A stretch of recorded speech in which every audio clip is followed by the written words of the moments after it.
Esse próximo capítulo ou essa próxima palestra tem como nome o objetivo da evolução. Sinto-me muito acanhada ao usar um título como o objetivo da evolução. Reconheço que somente posso tentar colocar diante de vocês algumas suposições extraídas da minha imaginação. Naturalmente, não é possível para a mente finita avaliar com precisão o plano da divindade. Tudo o que podemos fazer é estudar a história do passado, investigar as condições atuais e afirmar, de algum modo, as tendências raciais, naturais e acompanhar, assim, tão logicamente quanto possível, os vários degraus e etapas. Tudo que nos é facultado é partir da base sólida do conhecimento e dos fatos adquiridos, depois reuni-los e, a partir desta reunião, formar uma hipótese do que possa ser o objetivo provável. É impossível ir além. Então, aqui ela já está falando de forma bastante clara e humilde que é, não dá para afirmar que seja isso. Baseado nos fatos do passado, de como as coisas se desenrolaram, é possível que a gente faça uma projeção. Então, me parece que o convite aqui é que a gente tome essa ideia como uma hipótese, né? Que se fizer sentido para a gente, tudo bem. Se não, a gente pensa em uma outra hipótese ou é, assume outras hipóteses que existem também aqui, né? A mais clássica é a do Charles Darwin, mas existem várias outras hipóteses para a gente. Em nossas palestras sobre a evolução, como mencionei na primeira conferência, estivemos, de algum modo, lidando com suposições e nos preocupando com possibilidades. Algumas coisas de fato conhecemos e certas verdades foram afirmadas. Contudo, até as conclusões da ciência, por exemplo, das quais tanto se falou 40 anos atrás, não são mais consideradas como fatos, nem mais usadas ou promulgadas tão drástica e enfaticamente como eram. A própria ciência, a cada ano, descobre que seu conhecimento é muito relativo. Quanto mais alguém compreende e sabe, maior é o horizonte que se abre diante dele. Agora, os cientistas estão se aventurando nos planos mais sutis da matéria e, portanto, nos reinos do que não foi comprovado. E deveremos lembrar que, até recentemente, a ciência recusava admitir sua existência. Estamos ultrapassando a esfera do que chamamos de matéria sólida e entrando em reinos que são inferidos quando nos referimos a centros de energia, força negativa e positiva, e fenômenos elétricos e tem se dado, perdão, força negativa e positiva e fenômenos elétricos. E tem se dado mais ênfase à qualidade do que à substância. Quanto mais para frente olhamos, mais amplas se tornam as nossas especulações. E quanto mais tentarmos justificar fenômenos. Espera um pouquinho só.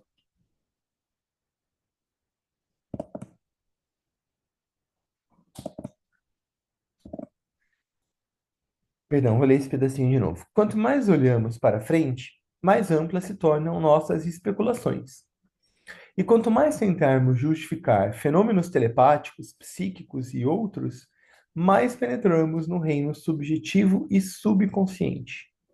E mais seremos forçados a nos expressar em termos de qualidade ou de energia. Se, de algum modo, conseguimos justificar o que não é usual e o que ainda é inexplicável para nós e determinar a realidade do oculto, provocaremos uma condição que poderia ser chamada de paradoxal. gradualmente, faremos o subjetivo tornar-se objetivo. O assunto que vou estudar agora é algo que nos afeta muito de perto, a saber, a conquista pelo homem da consciência grupal, que é o seu objetivo, e as expansões de sua pequena consciência até estar à altura da consciência maior que a engloba. Então, os nossos objetivos agora, pensando na evolução da consciência, seria a conquista da consciência grupal e pequenas expansões de consciência até que a gente possa um dia ter uma consciência que seja planetária ou solar, como são os grandes seres que reconhecem a humanidade como una. Quando a gente começa a despertar para a consciência grupal, a gente começa a entender um sentido de fraternidade. E quanto mais a gente desenvolve esses pequenos sentidos, essa pequena percepção de fraternidade, de unidade, a gente vai caminhando então para essa consciência que é planetária, no sentido de que admite. Também, quando a gente pensa em consciência planetária, parece algo muito distante de nós. De fato, é, em alguma medida. Mas, ao mesmo tempo, quando a gente começa a perceber é, conceitos que hoje estão mais familiarizados, né, na nossa civilização moderna mesmo, como sustentabilidade, como responsabilidade social, que estão permeando as corporações já, né? Embora de uma maneira que muitas vezes não é apenas nesse sentido, mas talvez para alcançar metas ou para evitar multas, não interessa, né?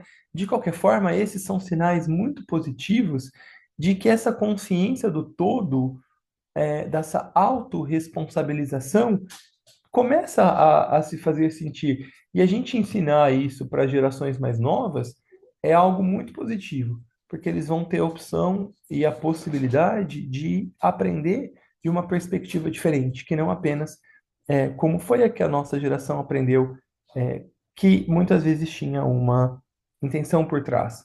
Ainda assim é muito positivo, ainda assim direciona a gente para um outro patamar de consciência. E quando a gente pensa na hierarquia, um dos nomes mais conhecidos da hierarquia é a Grande Fraternidade Branca. O que significa isso, né? Eles se relacionam a partir da fraternidade. Fraternidade é uma palavra que vem de frater, que é irmão. Então, é reconhecermos todos como irmãos, reconhecer a natureza como parte da nossa vida. Quando a gente começa é, de fato perceber isso, a gente está já caminhando por uma consciência grupal. E a gente vai então poder caminhar a partir da consciência grupal para uma consciência planetária. Lembrando que quanto mais a gente se eleva, mais sutil, mais inclusiva, né, mais flexível se torna a nossa consciência. Então, só para a gente não deixar muito longe essas ideias. Claro que, né, ainda não vivenciamos isso de forma plena. Então, também é importante a gente não colocar óculos cor-de-rosa ou entrar num campo aí da imaginação. Mas também, ao mesmo tempo, é importante a gente saber que a gente já vem dando passos individual e coletivamente nesse sentido, senão parece que é algo inacessível para nós, e aí a gente não, de fato, caminha como poderíamos caminhar. Tudo bem até aqui? Tudo bem. Então vamos lá. Então vou ler esse último pedacinho aqui.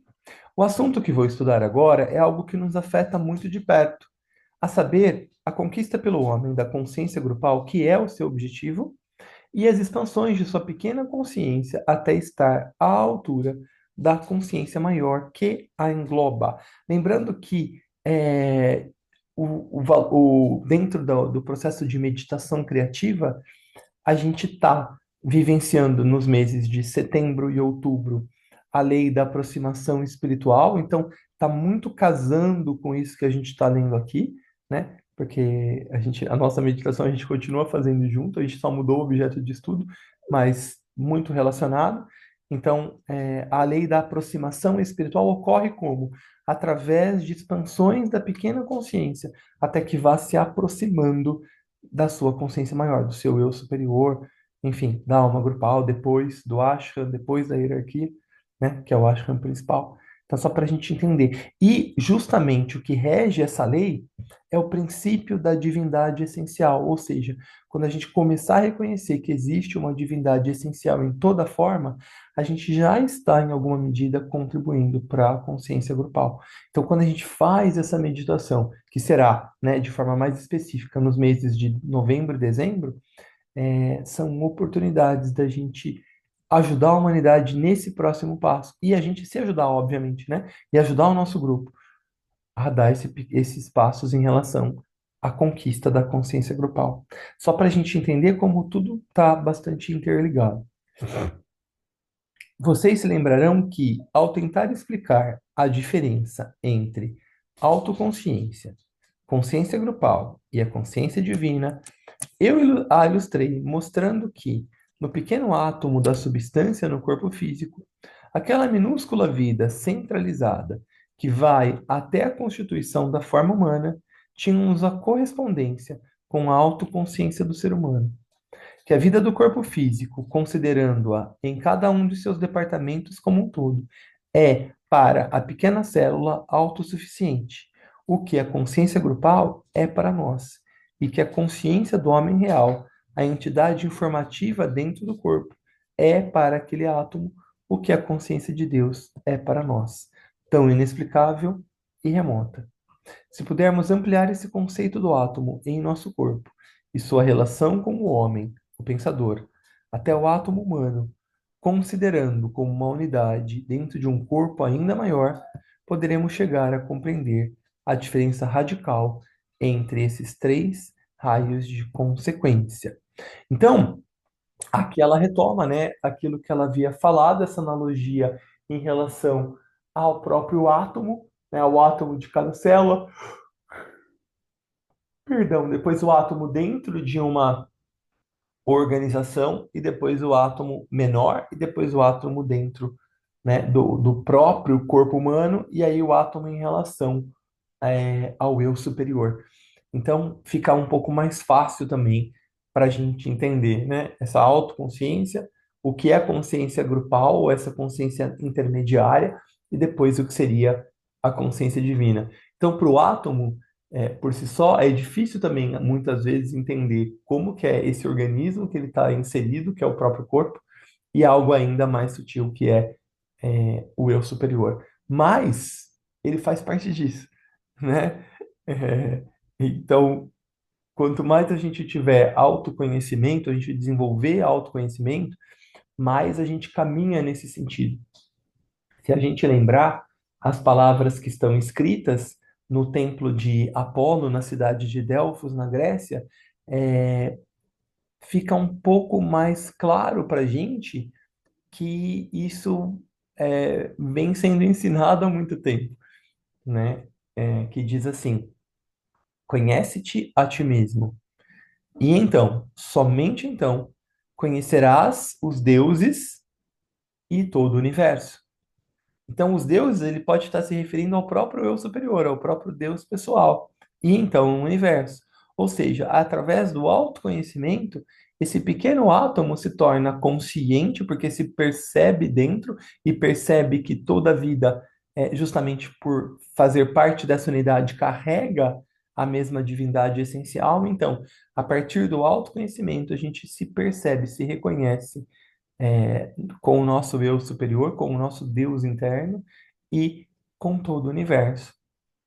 Então é muito inspirador, né? A gente saber que há muito tempo alguns amigos, alguns irmãos mais velhos de caminhada deram para a gente algumas pistas e que se relacionam muito com o que a gente está vendo aqui.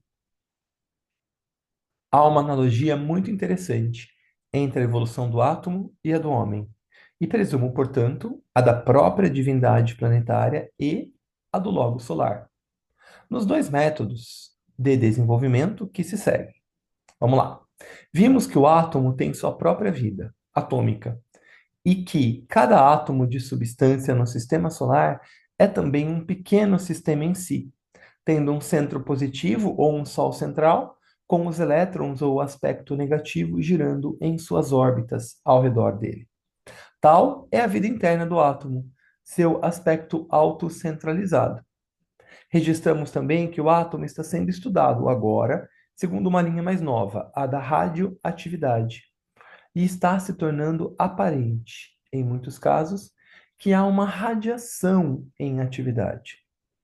Até onde essa descoberta nos levará é impossível prever, porque o estudo das substâncias radioativas ainda está em sua infância, e realmente muito pouco se sabe. Muita coisa do anterior ensino da física foi revolucionado pela descoberta do rádio. E quanto mais os cientistas descobrem, mais claro se torna, como eles próprios reconhecem, que estamos no limiar de descobertas muito importantes e na véspera de revelações profundas. Aqui é importante notar o contexto histórico, né? Quando Bailey faz essas palestras, esse ciclo de palestras, ainda não havíamos descoberto a energia atômica tal qual a gente conhece. Estávamos no período pré-Segunda Guerra, entre as guerras, né? É, a bomba atômica não havia sido descoberta, tudo que a gente estudou, né, em relação às próprias teorias do Einstein, que viriam levar o Oppenheimer à, à construção da bomba atômica, nada disso havia ainda sido feito. Então, de alguma forma, a Alice Bailey preconizava tudo isso. E é interessante entender também a sua cultura, porque ela era uma pessoa que não tinha, por exemplo, ensino superior, né? Mas era muito atenta ao que estava acontecendo no mundo, além, claro, da própria inspiração da sua alma, que era bastante desenvolvida. Então, só para a gente entender, claro que, né, no processo de educação, é importante que a gente leve a educação para todo mundo, mas ainda assim, muitas vezes a educação formal não é o mais importante, né? No sentido de que existem outras fontes, como no caso o nosso próprio eu superior. Claro que a gente não está falando de um exemplo comum, que a gente está falando de uma iniciada, né? É, mas que do ponto de vista da educação acadêmica formal era rudimentar, mas tinha uma curiosidade, uma vivacidade intelectual muito profundos. Então, o que eu quis dizer é apenas no sentido de que não importa onde a gente está, como a gente está hoje, é sempre possível que a gente aumente a nossa cultura, que a gente busque entender o que está acontecendo no mundo, porque se a gente faz parte desse mundo e a gente faz, né, se a gente vivencia essa unidade, é muito importante que a gente esteja atento ao que está acontecendo no campo da educação, no campo da política, no campo da economia, das artes, da ciência, das religiões, das organizações, para que a gente possa também contribuir com todos esses movimentos. Claro que, né, de acordo com o autoconhecimento, se a gente puder formular as nossas hipóteses de raio, por exemplo, para entender um pouco melhor o nosso campo de atuação, e aí então colocar um pouco mais a nossa energia, tanto melhor. Mas de qualquer forma, a gente faz parte ainda assim desse contexto, né, civilizatório que a gente vive. Então é importante a gente estar inteirado disso. À medida que o ser humano evolui e se desenvolve, essas duas etapas também podem ser vistas nele. Há a era primitiva ou atômica, na qual todo o centro de interesse do homem está dentro de si, dentro da sua própria esfera, onde o egocentrismo é a lei do seu ser, uma etapa que é necessária e protetora da evolução. A gente percebe muito isso nas crianças, né? Principalmente é, na primeira infância, e a gente vai percebendo que isso é fundamental, que seja assim do ponto de vista psicológico. O homem, nesse ponto, é puramente egoísta e se preocupa, antes de tudo, com os seus próprios problemas. A essa etapa se sucede uma outra posterior, na qual sua consciência começa a se expandir. Seus interesses começam a se deslocar para fora de sua própria esfera particular. E chega a época em que ele se preocupa com o grupo ao qual ele pertence. Essa etapa pode ser considerada como correspondendo à da radioatividade. Agora, ele não é só uma vida egoísta, mas também começa a exercer um efeito definido sobre seu meio. É interessante lembrar que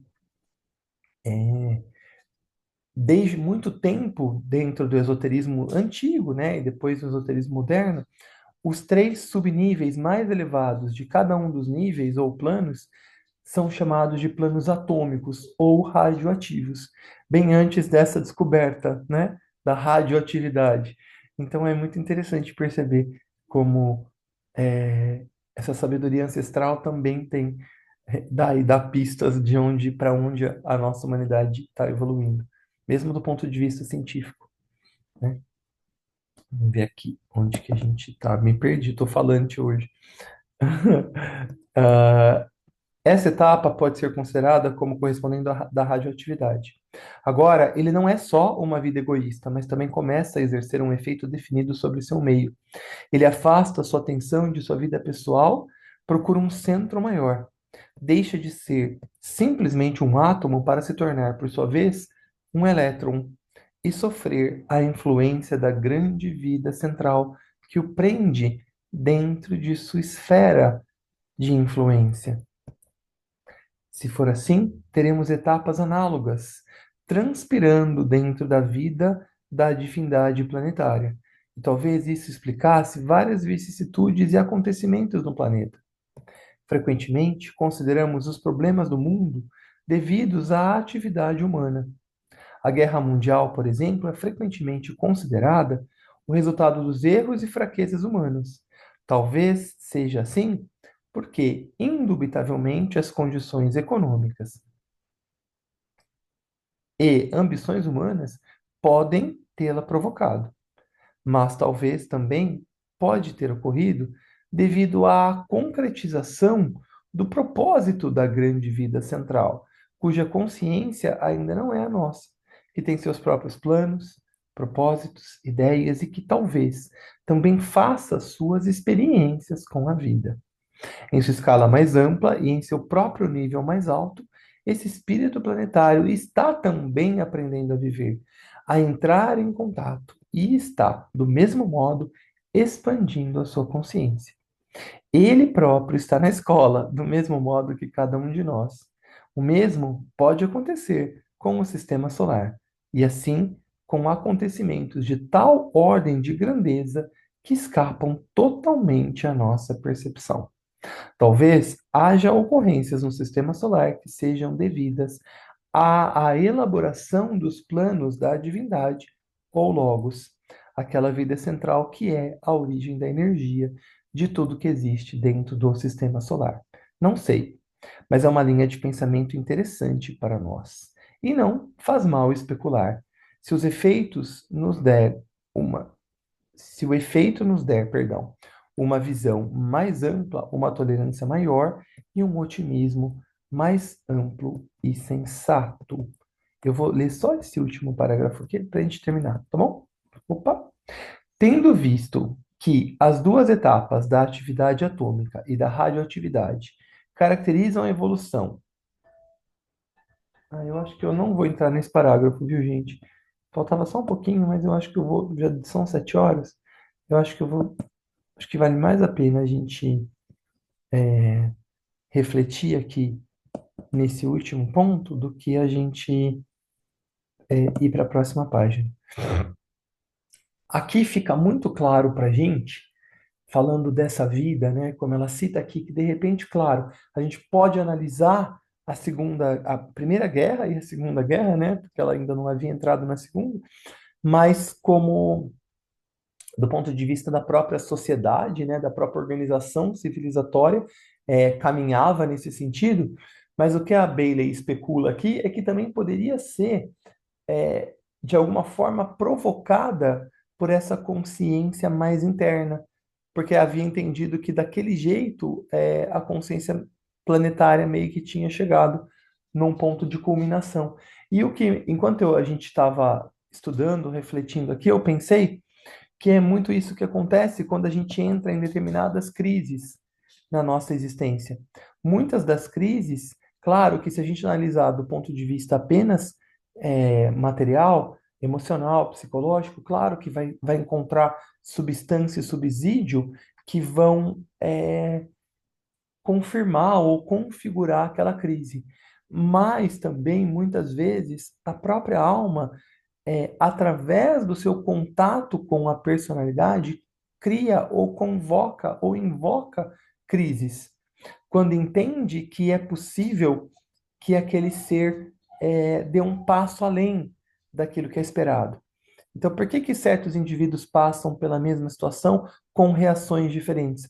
Muitas vezes, a crise que se mostra foi provocada pela alma para justamente que aquele ser dê um próximo passo, porque ele já estava pronto para isso, a partir do que já havia reunido em termos de consciência anteriormente. Então, é só para a gente entender que, do mesmo jeito que isso acontece com a nossa própria alma muitas vezes provoca pequenas crises. Eu não estou falando de nada catártico ou emocionalmente desajustado, né? Às vezes até acontece, mas não nesse sentido do drama, mas no sentido da gente perceber que muitas vezes a nossa alma provoca pequenas crises, oportunizando a expansão da consciência. Do mesmo modo, essa consciência planetária pode, e muitas vezes é visto isso, né? Reconhecemos essas pequenas crises de modo que a humanidade possa dar um passo adiante. E a gente especula, claro, a gente conhece muito pouco ainda da vida solar, né, ou sistêmica, mas a gente especula que, seguindo a mesma linha, seguindo a mesma lógica, né, lembrando das palavras do Templo de Apolo, conhece-te a ti mesmo e conhecerás os deuses e todo o universo, ou seja, tudo funciona na mesma lei, né, sob as mesmas leis. Tudo bem até aqui? Como é que vocês estão? O que fica presente para vocês desse trecho de hoje?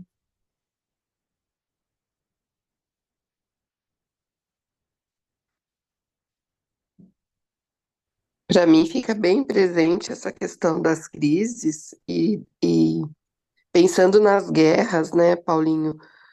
Como que então essa questão das guerras, talvez então essa população que está no meio dessas guerras ainda atuais é, não tenham conseguido nem acessar a mais rudimentar, talvez, consciência. Será que podemos pensar assim?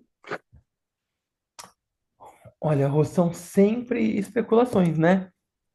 A gente não Uhum. tem certeza de nada. O que a gente percebe é que dentre os povos há indivíduos de todos os tipos de consciência, né?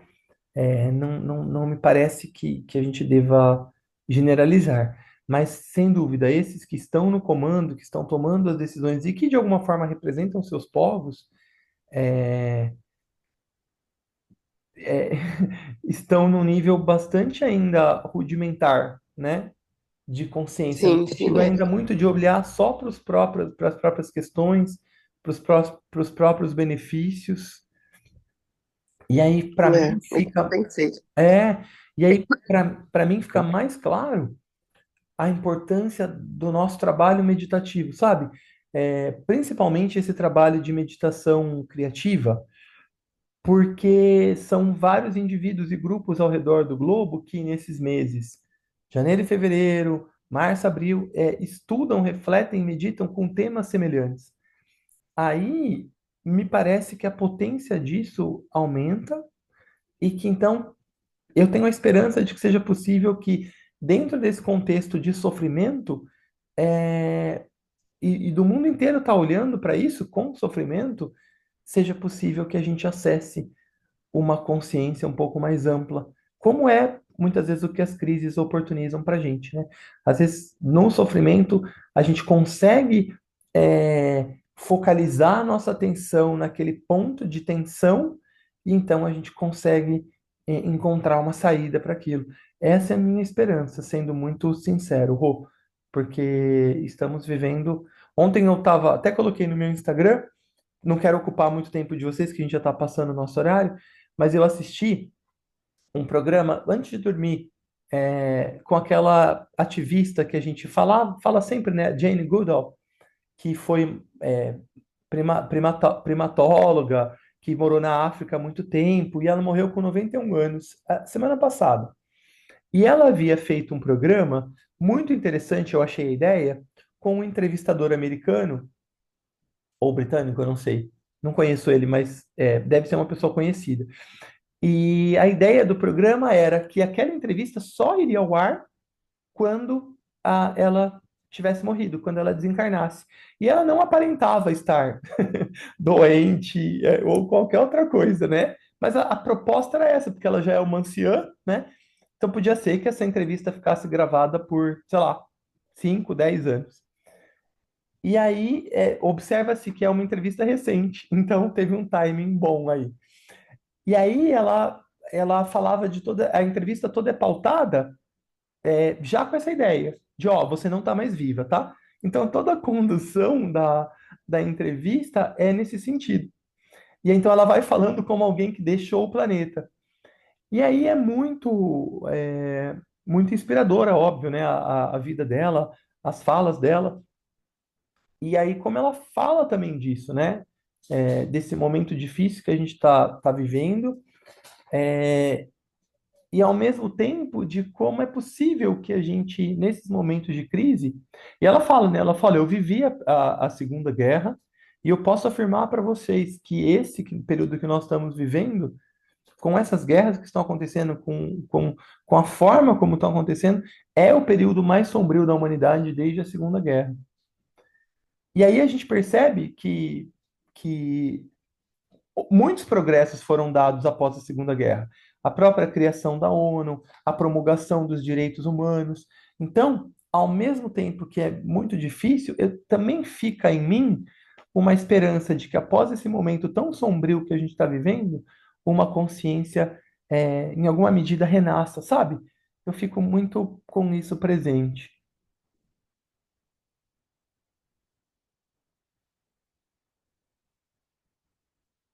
Também acho isso. Eu vi essa entrevista Ah, também. você assistiu? É muito legal, não é? E assisti, muito legal. Obrigada, Paulinho. Bom dia. Um beijo, bom dia. Bom Beijo. dia, pessoal. Estamos atrasados hoje, né? Perdão. Um beijo grande. Eu vou parar aqui a gravação. Muito obrigado pela presença e participação consciente de todos. Tatinha, sentimos muito a sua falta. Ai, meu Deus, eu também tava com saudade. Tatinha linda, bem-vinda. Eu ainda estou com saudade, porque eu ainda não te vi. Bom A dia a gente vai se ver todos. já já. Um beijo. Terça, quero abraço, hein? Beijo. Tchau, gente. Obrigado. Tchau, tchau. Bom dia Bom a dia. todos. Obrigada. Bom dia. Bom dia.